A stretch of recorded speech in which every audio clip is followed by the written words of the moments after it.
ನಮಸ್ಕಾರ ವೀಕ್ಷಕರೇ. ಇಂದು ಶನಿ ಜಯಂತಿ ಮತ್ತು ಶನಿ ಅಮಾವಾಸ್ಯೆ ಒಟ್ಟಿಗೆ ಬಂದಿದೆ. ಇದು ಅತ್ಯಂತ ವಿಶೇಷವಾದ ದಿನ ಎಂದು ಪಂಡಿತರು ತಿಳಿಸುತ್ತಿದ್ದಾರೆ. ಏಕೆಂದರೆ ಶನಿವಾರ ಬರುವ ಅಮಾವಾಸ್ಯೆಗೆ ಅಪಾರ ಶಕ್ತಿ ಇರುತ್ತದೆ. ಹಾಗೆಯೇ ಇದೇ ದಿನ ಶನಿ ಜಯಂತಿ ಬಂದಿರುವುದು ಮತ್ತಷ್ಟು ವಿಶೇಷ. ಆದ್ದರಿಂದ ಈ ಅದ್ಭುತವಾದ ದಿನವನ್ನು ಯಾವುದೇ ಕಾರಣಕ್ಕೂ ಕೈಬಿಡಬೇಡಿ.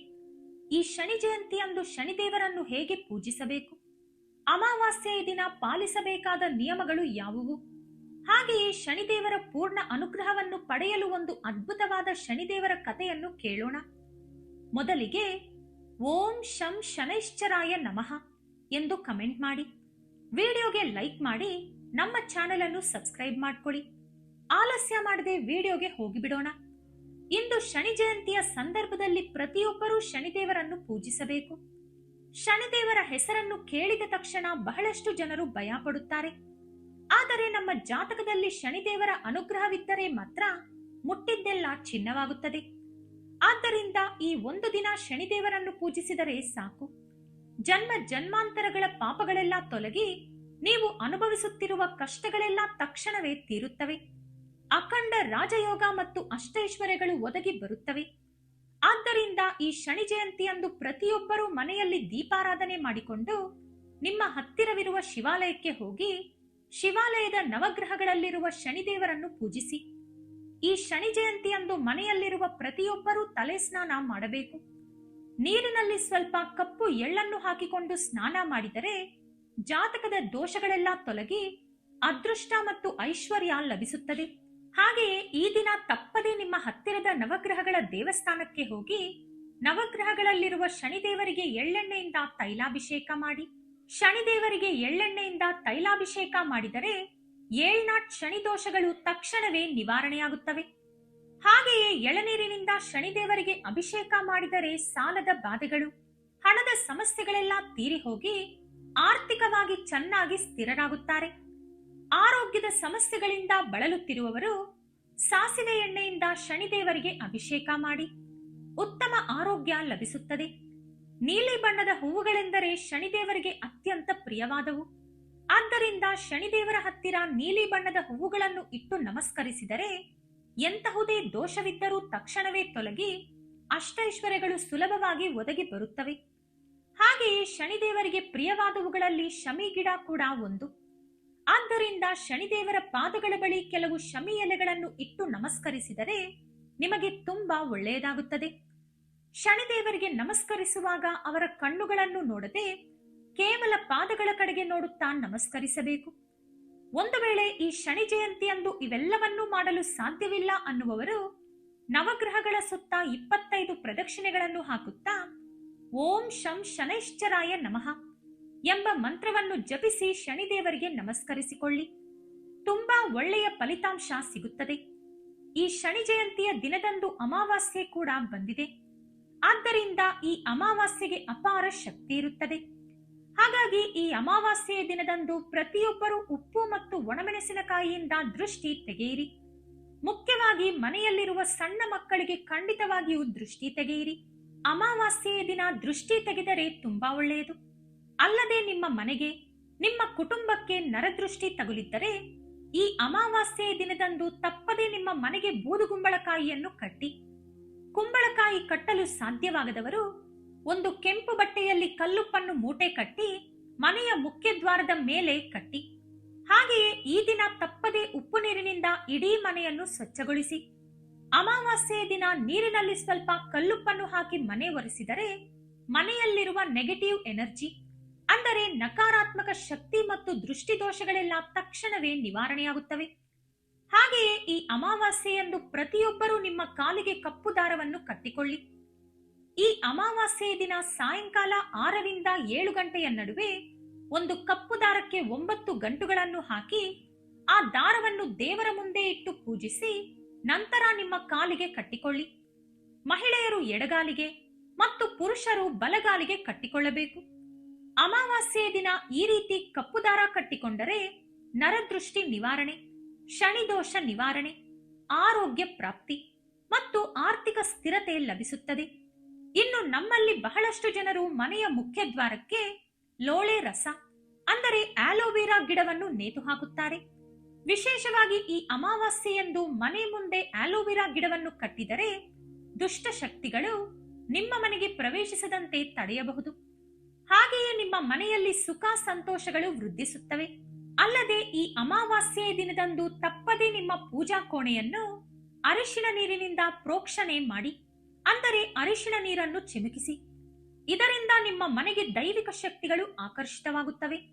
ಹಾಗೆಯೇ ಈ ಅಮಾವಾಸ್ಯೆಯ ಸಾಯಂಕಾಲದ ಸಮಯದಲ್ಲಿ ನಿಮ್ಮ ಮನೆಯ ಮೂಲೆ ಮೂಲೆಗೂ ಸಾಂಬ್ರಾಣಿ ಧೂಪವನ್ನು ಹಾಕಿ. ನಿಮ್ಮ ಮನೆಯಲ್ಲಿರುವ ದುಷ್ಟ ಶಕ್ತಿಗಳು ಹೊರಟು ಹೋಗಿ ನಿಮ್ಮ ಮನೆಗೆ ಮಹಾಲಕ್ಷ್ಮೀ ದೇವಿ ಪ್ರವೇಶಿಸುತ್ತಾಳೆ.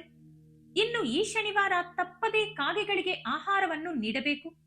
ಮುಖ್ಯವಾಗಿ ಕೋರ್ಟ್ ಸಮಸ್ಯೆಗಳು ಮತ್ತು ಶತ್ರುಗಳ ಬಾಧೆಯಿಂದ ಬಳಲುತ್ತಿರುವವರು ಅನ್ನದಲ್ಲಿ ಕಪ್ಪು ಎಳ್ಳನ್ನು ಬೆರೆಸಿ ಕಾಗೆಗೆ ಹಾಕಿದರೆ ನಿಮ್ಮ ಸಮಸ್ಯೆಗಳೆಲ್ಲ ತಕ್ಷಣವೇ ಬಗೆಹರಿಯುತ್ತವೆ.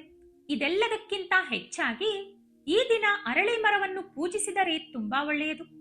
ಅರಳಿ ಮರದ ಕೆಳಗೆ ಎಳ್ಳೆಣ್ಣೆಯಿಂದ ದೀಪವನ್ನು ಹಚ್ಚಿ ಅರಳಿ ಮರಕ್ಕೆ 7 ಪ್ರದಕ್ಷಿಣೆಗಳನ್ನು ಹಾಕಿದರೆ ಧನಲಾಭವಾಗುತ್ತದೆ. ಜಾತಕದಲ್ಲಿರುವ ಶನಿ ದೋಷಗಳು ನಿವಾರಣೆಯಾಗುತ್ತವೆ. ಇನ್ನು ಈ ಶನಿವಾರದ ಸಾಯಂಕಾಲದ ಸಮಯದಲ್ಲಿ ಪ್ರತಿಯೊಬ್ಬರೂ ನಿಮ್ಮ ಮನೆಯಲ್ಲಿ ಶನೀಶ್ವರ ದೀಪವನ್ನು ಹಚ್ಚಿಕೊಳ್ಳಿ. ನಿಮ್ಮ ಮನೆಯ ಹಾಲಿನಲ್ಲಿ ಅಥವಾ ಮನೆಯ ಮುಖ್ಯದ್ವಾರದ ಹೊರಗಡೆ ಈ ದೀಪವನ್ನು ಹಚ್ಚಬಹುದು. 2 ಮಣ್ಣಿನ ಹಣತೆಗಳನ್ನು ಒಂದರ ಮೇಲೊಂದು ಇಟ್ಟು ಅದರಲ್ಲಿ ಎಳ್ಳೆಣ್ಣೆಯನ್ನು ಹಾಕಿ 8 ಬತ್ತಿಗಳನ್ನು ಒಂದಾಗಿ ಸೇರಿಸಿ ದೀಪವನ್ನು ಹಚ್ಚಬೇಕು. ಈ ದೀಪವನ್ನು ಪಶ್ಚಿಮ ಮುಖವಾಗಿ ಹಚ್ಚಬೇಕು. ಇದನ್ನೇ ಶನೀಶ್ವರ ದೀಪ ಎಂದು ಕರೆಯುತ್ತಾರೆ. ಇಂದು ಈ ದೀಪವನ್ನು ಹಚ್ಚುವುದರಿಂದ ನಿಮ್ಮ ಮನೆಗಿರುವ ದೋಷಗಳು, ನರಪೀಡೆಗಳೆಲ್ಲ ತಕ್ಷಣವೇ ನಿವಾರಣೆಯಾಗಿ ನಿಮ್ಮ ಮನೆಯ ಸುಖ ಸಂತೋಷಗಳು ವೃದ್ಧಿಸುತ್ತವೆ. ಈ ಶಕ್ತಿಶಾಲಿ ಅಮಾವಾಸ್ಯೆಯಂದು ಹಸುವನ್ನು ಖಂಡಿತವಾಗಿಯೂ ಪೂಜಿಸಬೇಕು. ಹಸುವಿಗೆ ನೆನೆಸಿದ ಕಡಲೆಕಾಳು ಮತ್ತು ಬೆಲ್ಲವನ್ನು ತಿನ್ನಿಸಿದರೆ ನಿಮ್ಮ ಕೆಲಸಗಳಲ್ಲಿ ಯಾವುದೇ ಅಡೆತಡೆಗಳಿಲ್ಲದೆ ಮುಟ್ಟಿದ್ದೆಲ್ಲ ಚಿನ್ನವಾಗುತ್ತದೆ. ಇನ್ನು ರಾಹು ಕೇತು ದೋಷಗಳಿಂದ ಬಳಲುತ್ತಿರುವವರು ಕಪ್ಪು ನಾಯಿಗಳಿಗೆ ಆಹಾರವಾಗಿ ಗೋಧಿ ರೊಟ್ಟಿಗಳನ್ನು ಕೊಡಿ. ರಾಹು ಕೇತು ದೋಷಗಳು ನಿವಾರಣೆಯಾಗುತ್ತವೆ. ಇನ್ನು ಈ ದಿನ ಯಾರಾದರೂ ಬಡವರಿಗೆ ಕಪ್ಪು ಕೊಡೆಯನ್ನು ದಾನ ಮಾಡಿ. ಶನಿದೇವರ ಅನುಗ್ರಹದಿಂದ ವೃತ್ತಿ ಮತ್ತು ವ್ಯಾಪಾರದಲ್ಲಿ ಲಾಭಗಳು ಉಂಟಾಗುತ್ತವೆ. ಹಾಗೆಯೇ ಇಂದು ತಪ್ಪದೆ ನಿಮ್ಮ ಮನೆಯ ಪೂಜಾ ಕೋಣೆಯ ಮುಂದೆ ಕುಳಿತು ವಿಷ್ಣು ಸಹಸ್ರನಾಮ ಅಥವಾ ಹನುಮಾನ್ ಚಾಲೀಸವನ್ನು ಪಠಿಸಿ. ಇದರಿಂದ ನಿಮ್ಮ ಮನೆಯ ಸುತ್ತಲೂ ರಕ್ಷಣಾ ಕವಚ ಉಂಟಾಗುತ್ತದೆ. ಇನ್ನು ಈ ದಿನ ನೀಲಿ ಬಣ್ಣದ ವಸ್ತ್ರಗಳನ್ನು ಧರಿಸಿದರೆ ಶನೀಶ್ವರನ ಅನುಗ್ರಹವು ಶೀಘ್ರವಾಗಿ ಲಭಿಸುತ್ತದೆ. ಇನ್ನು ಈ ಶನಿ ಜಯಂತಿಯಂದು ಅಪ್ಪಿತಪ್ಪಿಯೂ ಮಾಂಸಾಹಾರವನ್ನು ಸೇವಿಸಬಾರದು. ಹಾಗೆಯೇ ತಲೆ ಕೂದಲು ಕತ್ತರಿಸುವುದು ಮತ್ತು ಉಗುರು ಕತ್ತರಿಸುವುದು ಮಾಡಬಾರದು. ಹಾಗೆಯೇ ಪತಿ ಪತ್ನಿಯರು ತಪ್ಪದೇ ಬ್ರಹ್ಮಚರ್ಯವನ್ನು ಪಾಲಿಸಬೇಕು. ಇನ್ನು ಈ ದಿನದಂದು ತಿಳಿಯದೆಯೂ ಎಣ್ಣೆ ಮತ್ತು ಉಪ್ಪನ್ನು ಕೊಂಡುಕೊಳ್ಳಬಾರದು. ಹಾಗೆಯೇ ಕಬ್ಬಿಣದ ವಸ್ತುಗಳನ್ನು ಸಹ ಖರೀದಿಸಬಾರದು. ಇವುಗಳಿಂದ ತೀವ್ರವಾದ ಶನಿದೋಷ ಉಂಟಾಗುತ್ತದೆ. ಶನಿದೇವರಿಗೆ ಕಪ್ಪು ಎಳ್ಳು ಅತ್ಯಂತ ಪ್ರಿಯವಾದುದರಿಂದ ಒಂದು ಕಪ್ಪು ಬಟ್ಟೆಯಲ್ಲಿ ಕಪ್ಪು ಎಳ್ಳನ್ನು ಮೂಟೆ ಕಟ್ಟಿ ನಿಮ್ಮ ಬೀರುವಿನಲ್ಲಿ ಹಣ ಇಡುವ ಜಾಗದಲ್ಲಿ ಇಟ್ಟುಕೊಳ್ಳಿ. ಶನಿದೇವರ ಅನುಗ್ರಹದಿಂದ ಸಾಲದ ಬಾಧೆಗಳು, ಹಣದ ಸಮಸ್ಯೆಗಳೆಲ್ಲ ತೀರಿ ಹೋಗಿ ನಿಮ್ಮ ಇಡೀ ಮನೆ ಕನಕ ವರ್ಷದಿಂದ ತುಂಬಿ ಹೋಗುತ್ತದೆ. ಇನ್ನು ಈ ಅಮಾವಾಸ್ಯೆಯ ದಿನದಂದು ಯಾವುದೇ ಶುಭ ಕಾರ್ಯಗಳನ್ನು ಪ್ರಾರಂಭಿಸಬಾರದು. ನೂತನ ವ್ಯಾಪಾರಗಳನ್ನು ಪ್ರಾರಂಭಿಸಬಾರದು. ಅಮಾವಾಸ್ಯೆ ತಿಥಿ ಅಂದರೆ ಲಕ್ಷ್ಮೀದೇವಿಗೆ ಅತ್ಯಂತ ಪ್ರಿಯವಾದುದು. ಆದ್ದರಿಂದ ಈ ಅಮಾವಾಸ್ಯೆಯಂದು ಮನೆಯ ಮುಖ್ಯದ್ವಾರಕ್ಕೆ ಅಂದರೆ ಹೊಸ್ತಿಲಿಗೆ ಅರಿಶಿಣ ಹಚ್ಚಿ ಕುಂಕುಮ ಇಟ್ಟು ಮನೆ ಮುಂದೆ ಅಕ್ಕಿ ಹಿಟ್ಟಿನಿಂದ ರಂಗೋಲಿ ಹಾಕಿ ರಂಗೋಲಿಯ ಮಧ್ಯದಲ್ಲಿ ಅರಿಶಿಣ ಕುಂಕುಮಗಳನ್ನು ಹಾಕಿದರೆ ನಿಮ್ಮ ಮನೆಗೆ ತಕ್ಷಣವೇ ಮಹಾಲಕ್ಷ್ಮಿ ಪ್ರವೇಶಿಸುತ್ತಾಳೆ. ಆದರೆ ಈ ಅಮಾವಾಸ್ಯೆಯ ದಿನದಂದು ಸಂಜೆ ಸಮಯದಲ್ಲಿ ನಿಮ್ಮ ಮನೆ ಮುಂದೆ ಕತ್ತಲೆಯಾಗಿ ಇಡಬಾರದು. ಇದರಿಂದ ನಿಮ್ಮ ಮನೆಗೆ ದರಿದ್ರ ದೇವತೆ ಪ್ರವೇಶಿಸುತ್ತಾಳೆ. ಇನ್ನು ವ್ಯಾಪಾರ ಮಾಡುವವರು ಈ ಶನಿ ಜಯಂತಿಯಂದು ಶನಿದೇವರಿಗೆ ಕಪ್ಪು ವಸ್ತ್ರವನ್ನು ಸಮರ್ಪಿಸಿ ನಮಸ್ಕರಿಸಿದರೆ ನಿಮ್ಮ ವ್ಯಾಪಾರದಲ್ಲಿ ನಷ್ಟಗಳಿಲ್ಲದೆ ಲಾಭಗಳು ವೃದ್ಧಿಸುತ್ತವೆ. ಇನ್ನು ನಿಮ್ಮ ಪತಿಯ ಆದಾಯವು ಚೆನ್ನಾಗಿ ಹೆಚ್ಚಾಗಬೇಕೆಂದರೆ ಈ ಶನಿ ಜಯಂತಿಯಂದು ಮುಂಜಾನೆಯೇ ಅರಳಿ ಮರಕ್ಕೆ 7 ಪ್ರದಕ್ಷಿಣೆಗಳನ್ನು ಹಾಕಿ ನಿಮ್ಮ ಪತಿಯ ಹೆಸರು ಮತ್ತು ಗೋತ್ರವನ್ನು ಸ್ಮರಿಸಿಕೊಳ್ಳುತ್ತಾ ಅರಳಿ ಮರಕ್ಕೆ ಕಪ್ಪು ದಾರವನ್ನು ಕಟ್ಟಿ. ನಿಮ್ಮ ಪತಿ ಮಾಡುವ ವೃತ್ತಿ ವ್ಯಾಪಾರಗಳಲ್ಲಿ ಅಡೆತಡೆಗಳಿಲ್ಲದೆ ಅವರಿಗೆ ಅದೃಷ್ಟ ಒದಗಿ ಬಂದು ಆದಾಯ ಹೆಚ್ಚುತ್ತದೆ. ಶಿವನು ಶನಿದೇವರಿಗೆ ಗುರುವಾಗಿರುವುದರಿಂದ ಈ ಶನಿ ಜಯಂತಿಯಂದು ಯಾರು ಉದ್ಯೋಗಕ್ಕಾಗಿ ಪ್ರಯತ್ನಿಸುತ್ತಿದ್ದಾರೋ ಅಂತವರು ನಿಮ್ಮ ಹತ್ತಿರವಿರುವ ಶಿವಾಲಯಕ್ಕೆ ಹೋಗಿ ಒಂದು ಚೊಂಬು ನೀರಿನಲ್ಲಿ ಶಮಿ ಎಲೆಗಳನ್ನು ಹಾಕಿ ಶಿವಲಿಂಗಕ್ಕೆ ಅಭಿಷೇಕ ಮಾಡಿದರೆ ನೀವು ಬಯಸಿದ ಉದ್ಯೋಗವು ತಕ್ಷಣವೇ ದೊರೆಯುತ್ತದೆ.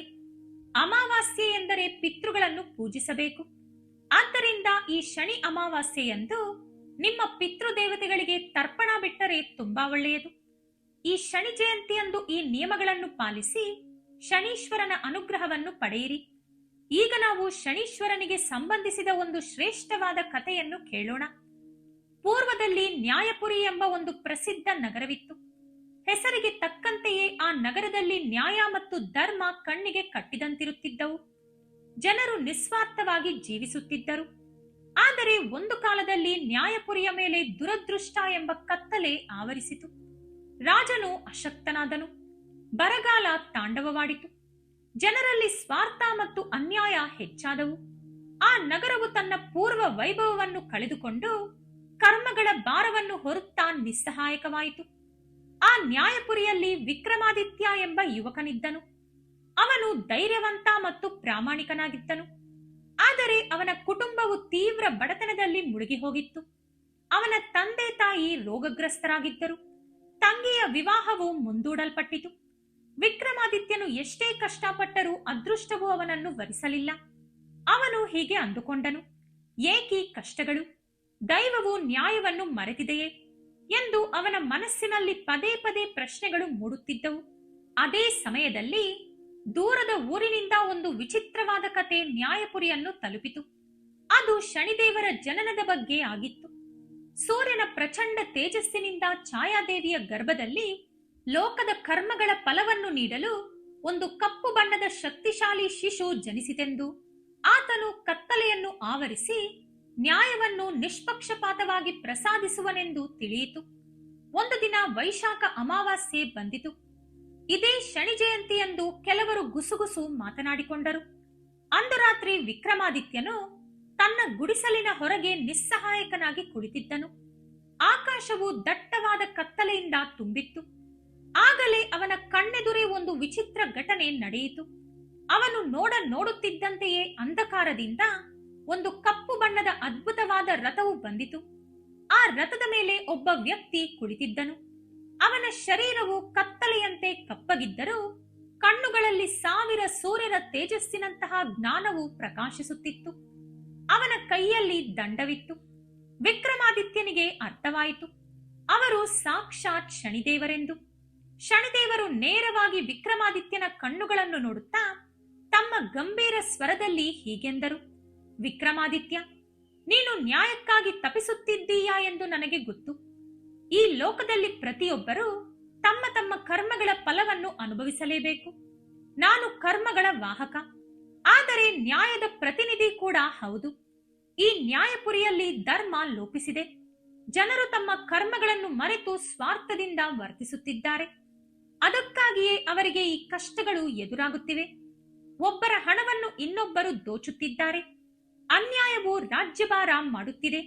ನೋಡೋಣವೆಂದರೂ ಒಬ್ಬರೇ ಒಬ್ಬರು ಒಳ್ಳೆಯ ನಡತೆಯಿಂದ ಇಲ್ಲ. ಆದ್ದರಿಂದ ಇವರು ಬದಲಾಗಬೇಕು ಎಂದು ಹೇಳಿದರು. ಆಗ ವಿಕ್ರಮಾದಿತ್ಯನು ಧೈರ್ಯ ತಂದುಕೊಂಡು, ಸ್ವಾಮಿ, ಹಾಗಾದರೆ ನನ್ನ ಕಷ್ಟಗಳಿಗೆ ಕಾರಣವೇನು? ನಾನು ಧರ್ಮವನ್ನು ಬಿಟ್ಟಿಲ್ಲ, ಆದರೂ ಕಷ್ಟಪಟ್ಟಿದ್ದೇನಲ್ಲ ಎಂದು ಕೇಳಿದ. ಅದಕ್ಕೆ ಶನಿದೇವರು ಮೃದುವಾಗಿ ನಕ್ಕು, ನೀನು ಧರ್ಮವಂತ. ನಿನ್ನ ಕಷ್ಟಗಳು ನಿನ್ನ ಪೂರ್ವ ಕರ್ಮಗಳ ಫಲಗಳು ಮಾತ್ರವಲ್ಲ, ನಿನ್ನಲ್ಲಿರುವ ನಿಸ್ವಾರ್ಥತೆ, ಧೈರ್ಯ ಮತ್ತು ವಿಶ್ವಾಸವನ್ನು ಪರೀಕ್ಷಿಸಲು ನಾನಿಟ್ಟ ಸಣ್ಣ ಮೆಟ್ಟಿಲುಗಳು. ಈ ಪರೀಕ್ಷೆಗಳಲ್ಲಿ ನೀನು ಗೆದ್ದು ನಿಲ್ಲುತ್ತೀಯಾ ಎಂದು ನನಗೆ ಗೊತ್ತು. ಈ ಶನಿ ಜಯಂತಿಯಂದು ನನ್ನ ಅನುಗ್ರಹವು ಈ ನ್ಯಾಯಪುರಿಯ ಮೇಲೆ ಪ್ರಸರಿಸುತ್ತದೆ. ಆದರೆ ಇದು ಕೇವಲ ನನಗೆ ಪೂಜೆಗಳನ್ನು ಮಾಡುವುದರಿಂದ ಮಾತ್ರವಲ್ಲ. ಲೋಕದ ಜನರು ತಮ್ಮ ಕರ್ಮಗಳನ್ನು ತಿದ್ದಿಕೊಳ್ಳಬೇಕು, ಧರ್ಮವನ್ನು ಅನುಸರಿಸಬೇಕು. ಆಗ ಮಾತ್ರ ನನ್ನ ಅನುಗ್ರಹವು ಅವರಿಗೆ ನಿಜವಾದ ಫಲವನ್ನು ನೀಡುತ್ತದೆ ಎಂದು ಹೇಳಿದರು. ಇನ್ನು ತಕ್ಷಣವೇ ಶನಿದೇವರು ತಮ್ಮ ಕೈಯಲ್ಲಿದ್ದ ದಂಡದಿಂದ ನ್ಯಾಯಪುರಿಯ ಕಡೆಗೆ ನೋಡಿದರು. ಆ ದಂಡದಿಂದ ಒಂದು ಕಪ್ಪು ಬಣ್ಣದ ಪ್ರಕಾಶಮಾನವಾದ ಕಿರಣವು ಹೊರಹೊಮ್ಮಿ ನ್ಯಾಯಪುರಿಯನ್ನು ಸುತ್ತುವರಿಯಿತು. ಆ ಕಿರಣವು ತಗುಲಿದ ಪ್ರತಿಯೊಂದು ಜಾಗದಲ್ಲೂ ಜನರು ತಾವು ಈ ಹಿಂದೆ ಮಾಡಿದ ತಪ್ಪುಗಳನ್ನು, ಎಸಗಿದ ಅನ್ಯಾಯಗಳನ್ನು ಸ್ಪಷ್ಟವಾಗಿ ನೋಡಿಕೊಳ್ಳುವಂತಾಯಿತು. ಅವರ ಮನಸ್ಸು ಪಶ್ಚಾತ್ತಾಪದಿಂದ ತುಂಬಿಹೋಯಿತು. ಅನಂತರ ಶನಿದೇವರು ವಿಕ್ರಮಾದಿತ್ಯನನ್ನು ಆಶೀರ್ವದಿಸಿ ಮಾಯವಾದರು. ಮರುದಿನ ಮುಂಜಾನೆ ನ್ಯಾಯಪುರಿಯ ಜನರಲ್ಲಿ ಅದ್ಭುತವಾದ ಬದಲಾವಣೆ ಕಂಡುಬಂದಿತು. ಅವರು ತಮ್ಮ ತಪ್ಪುಗಳನ್ನು ಒಪ್ಪಿಕೊಂಡರು. ಒಬ್ಬರಿಗೊಬ್ಬರು ಸಹಾಯ ಮಾಡಲು ಪ್ರಾರಂಭಿಸಿದರು. ಸ್ವಾರ್ಥ ಕಡಿಮೆಯಾಗಿ ಧರ್ಮ ಹೆಚ್ಚಾಯಿತು. ವಿಕ್ರಮಾದಿತ್ಯನ ಕುಟುಂಬದ ಕಷ್ಟಗಳು ಸಹ ತೀರಿಹೋದವು. ಊಹಿಸಲಾಗದ ರೀತಿಯಲ್ಲಿ ಅವನಿಗೊಂದು ಉತ್ತಮ ಅವಕಾಶ ಲಭಿಸಿ ಅವನು ನ್ಯಾಯಪುರಿಯನ್ನು ಮತ್ತೆ ವೈಭವದ ಸ್ಥಿತಿಗೆ ತಂದನು. ಅಂದಿನಿಂದ ನ್ಯಾಯಪುರಿಯ ಜನರು ಶನಿ ಜಯಂತಿಯನ್ನು ಕೇವಲ ಭಯದಿಂದ ಆಚರಿಸದೆ ಕರ್ಮಗಳ ಸುಧಾರಣೆಗೆ, ನ್ಯಾಯಕ್ಕೆ ಮತ್ತು ದೈವಿಕ ಪರೀಕ್ಷೆಗಳಿಗೆ ಪ್ರತೀಕವಾಗಿ ಆಚರಿಸಿದರು. ಶನಿದೇವರು ಕಷ್ಟಗಳನ್ನು ನೀಡುವವರಲ್ಲ, ಬದಲಿಗೆ ನಮ್ಮ ಕರ್ಮಗಳನ್ನು ಶುದ್ಧೀಕರಿಸಿ ನ್ಯಾಯವನ್ನು ಒದಗಿಸುವವರು ಎಂಬುದನ್ನು ಅವರು ಅರ್ಥ ಮಾಡಿಕೊಂಡರು. ಇಂದು ಯಾರು ಈ ಕಥೆಯನ್ನು ಭಕ್ತಿಯಿಂದ ಕೇಳಿದ್ದಾರೋ ಅವರು ತಿರುಗಿ ನೋಡುವ ಅಗತ್ಯ ಬರುವುದಿಲ್ಲ. ನಿಮ್ಮ ಯಶಸ್ಸು ಖಚಿತ.